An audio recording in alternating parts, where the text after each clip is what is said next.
നിന്റെ വടികൊണ്ട് നീ കടലിൽ അടിക്കുക എന്ന്. അങ്ങനെ കടൽ പിളരുകയും വെള്ളത്തിന്റെ ഓരോ പൊളിയും വലിയ പർവ്വതം പോലെയായി തീരുകയും ചെയ്തു.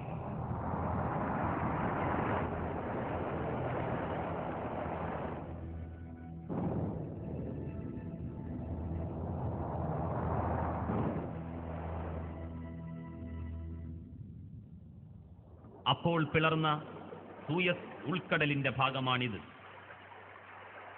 രണ്ടു ഭാഗത്തേക്കും കുന്നുകൾ പോലെ വെള്ളം മാറി നിന്നു. വെള്ളമില്ലാത്ത ഉണങ്ങിയ ഒരു വഴി കടലിൽ രൂപപ്പെട്ടു. അതിലൂടെ ഇസ്രായേല്യർ അക്കരെ സിനായിലേക്ക് രക്ഷപ്പെട്ടു. ഫിർഔനും സൈന്യവും കടലിന്റെ മധ്യത്തിൽ കണ്ട വഴിയിലൂടെ ഇസ്രായേല്യരെ പിടികൂടാൻ ഓടിയെത്തി. മധ്യത്തിലെത്തിയപ്പോൾ കടലിനെ അല്ലാഹു പഴയ നിലയിൽ തന്നെയാക്കി. ഫിർഔനും സൈന്യവും മുങ്ങിച്ചത്തു. ഫിർഔന്റെ മൃതദേഹം ഒരു ദൃഷ്ടാന്തമായി അവശേഷിപ്പിക്കുമെന്ന് ഖുർആൻ പ്രഖ്യാപിച്ചു. അധ്യായം 10 യൂനുസ് 92-ാം സൂക്തം. فَالْيَوْمَ نُنَجِّيكَ بِبَدَنِكَ لِتَكُونَ لِمَنْ خَلْفَكَ آيَةً وَإِنَّ كَثِيرًا مِنَ النَّاسِ عَنْ آيَاتِنَا لَغَافِلُونَ.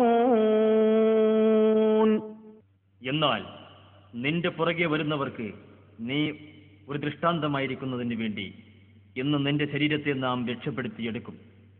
തീർച്ചയായും മനുഷ്യരിൽ ധാരാളം പേർ നമ്മുടെ ദൃഷ്ടാന്തങ്ങളെപ്പറ്റി അശ്രദ്ധരാകുന്നു. ഖുർആൻ പറഞ്ഞത് വ്യക്തമായും പുലർന്നു.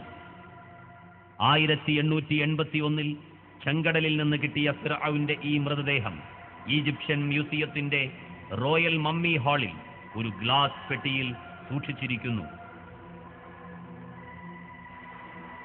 ഇതിന്റെ നീളം 202 സെന്റിമീറ്ററാണ്.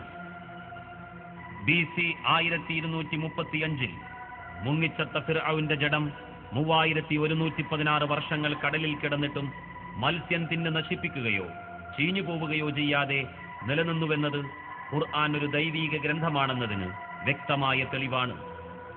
ഇതേ മ്യൂസിയത്തിലെ മറ്റു ഫറോവമാരുടെ ജഡങ്ങൾ കുടൽ ചോർത്തിക്കളഞ്ഞ് പ്രത്യേകം മരുന്ന് പുരട്ടി ശീല ചുറ്റി സൂക്ഷിക്കപ്പെട്ട മമ്മികളാണ്. എന്നാൽ ഖുർആൻ പറഞ്ഞ രാംസസ് രണ്ടാമൻ എന്ന ഫിർഔന്റെ ജഡം മമ്മിയല്ല എന്നുള്ളത് പ്രത്യേകം ശ്രദ്ധേയമാണ്.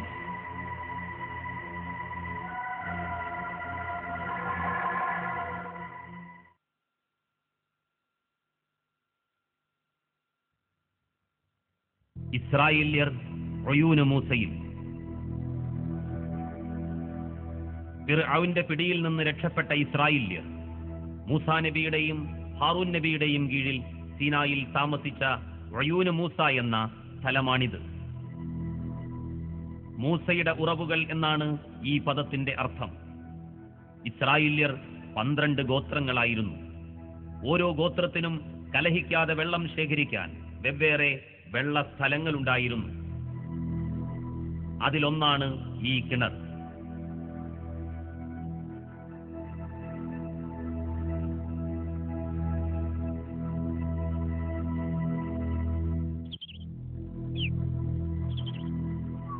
സീനായുടെ ശൂന്യതയിൽ ഇപ്പോഴും നിലനിൽക്കുന്നതും ഇസ്രായേല്യർ ഉപയോഗിച്ചതുമായ മറ്റൊരു ഉറവയാണിത്.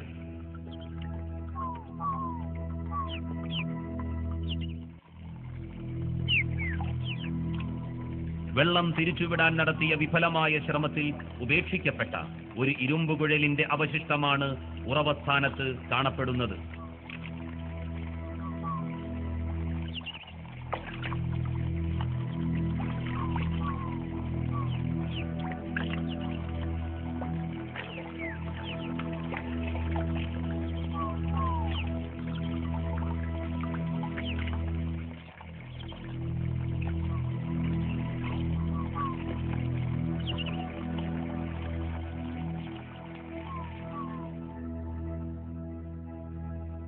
മറ്റു ഇസ്രായേൽ ഗോത്രങ്ങളിൽ ചിലരുടെ വെള്ളസ്ഥാനങ്ങൾ സീനായിൽ ഏതാനും കിലോമീറ്ററുകൾക്കുള്ളിലായി വറ്റാതെ നിലനിൽക്കുന്നു.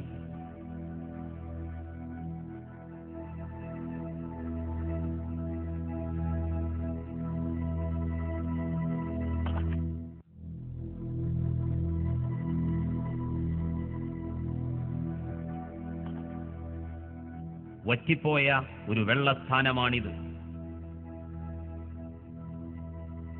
ദക്ഷിണ സീനായിലേക്ക് നീങ്ങിയ ഇസ്രായേല്യരെ മൂസാ നബി തുവാ താഴ്വരക്ക് സമീപത്തുള്ള വാദി റാഹയിൽ താമസിപ്പിച്ചു.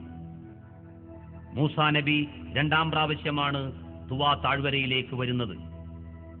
ഇക്കാലത്ത് ഇസ്രായേല്യർക്ക് വെള്ളക്ഷാമം അനുഭവപ്പെട്ടപ്പോൾ അവർ മൂസാ നബിയോട് അവലാതിപ്പെട്ടു. പിന്നീട് നടന്ന സംഭവം അല്ലാഹു വിവരിക്കുന്നു. അധ്യായം 7 അഅ്റാഫ്, സൂക്തം 160.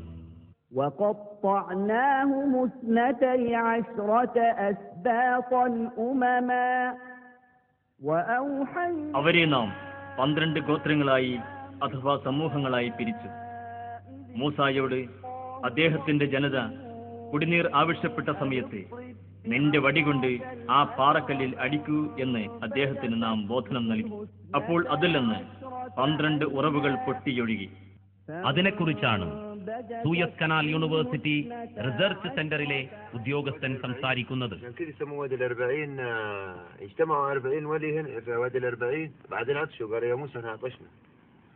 قال انا عليه الصلاه والسلام 40 يوم ميقات 40 يوم قال لميقات ربي 40 يوم هم لميقات الله ايوه كتلهم. وبعدين خبط لهم الصخره ب 12 عين.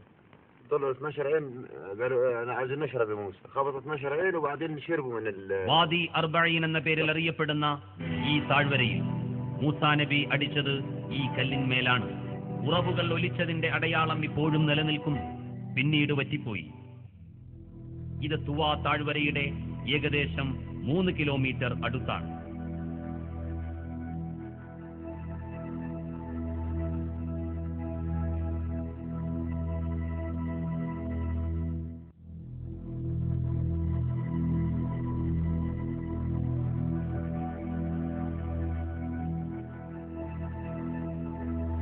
തുവായിൽ താമസിക്കുന്ന സൂയസ് കനാൽ യൂണിവേഴ്സിറ്റി പ്രൊഫസർമാരായ ഡോക്ടർ മാജിദി നാസിഫും ഡോക്ടർ മുസ്തഫ എ മൗസിയും ഈ ചരിത്ര സംഭവത്തെ പറ്റിയാണ് പറയുന്നത്.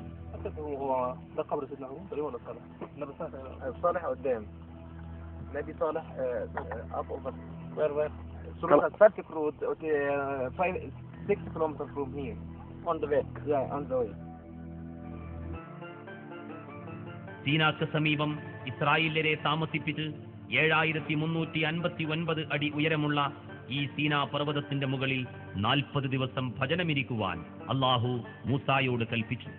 അധ്യായം 7 അഅ്റാഫ്, സൂക്തം 142.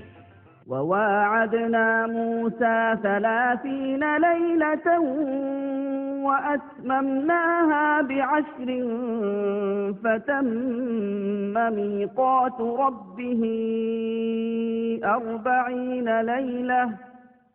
وقال موسى لأخيه هارون اخلفني في قومي وأصلح ولا تتبع سبيل المفسدين.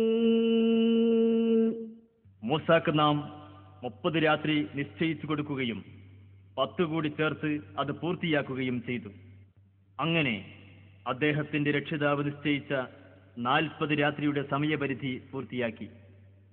മൂസ തന്റെ സഹോദരനായ ഹാറൂൻ നബിയോട് പറഞ്ഞു,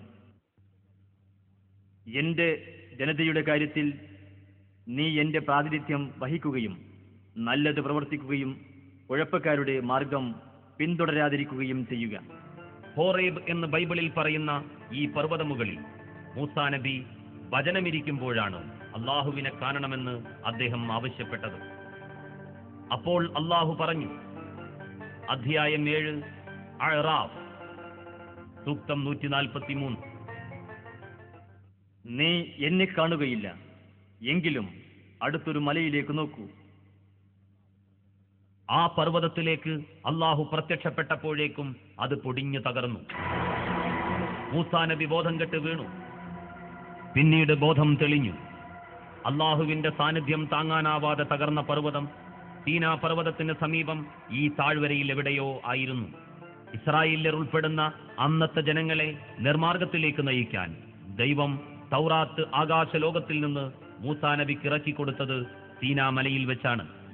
മോസസിന് 10 കമൻമെന്റ് അഥവാ 10 കൽപ്പനകൾ കിട്ടിയത് ഇവിടെ വെച്ചാണെന്ന് ക്രിസ്ത്യാനികളും ജൂതന്മാരും വിശ്വസിക്കുന്നു. അതിലേറ്റവും പ്രധാനപ്പെട്ട കൽപ്പന ഇങ്ങനെ വായിക്കാം. ബൈബിൾ പഴയ നിയമം പുറപ്പാട് 20 2 മുതൽ 5 വരെ വചനങ്ങൾ. നിന്റെ ദൈവമായ കർത്താവ് ഞാനാകുന്നു. ഈജിപ്ത് ദേശത്തിലെ അടിമഭവനത്തിൽ നിന്ന് നിന്നെ മോചിപ്പിച്ചു കൊണ്ടുവന്നവൻ ഞാനല്ലാതെ മറ്റു ദേവന്മാർ നിനക്കായി ഉണ്ടാകരുത്.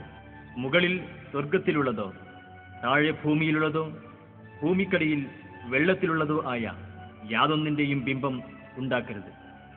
നീ അവയ്ക്ക് മുമ്പിൽ തല കുനിക്കുകയോ അവയെ സേവിക്കുകയോ അരുത്.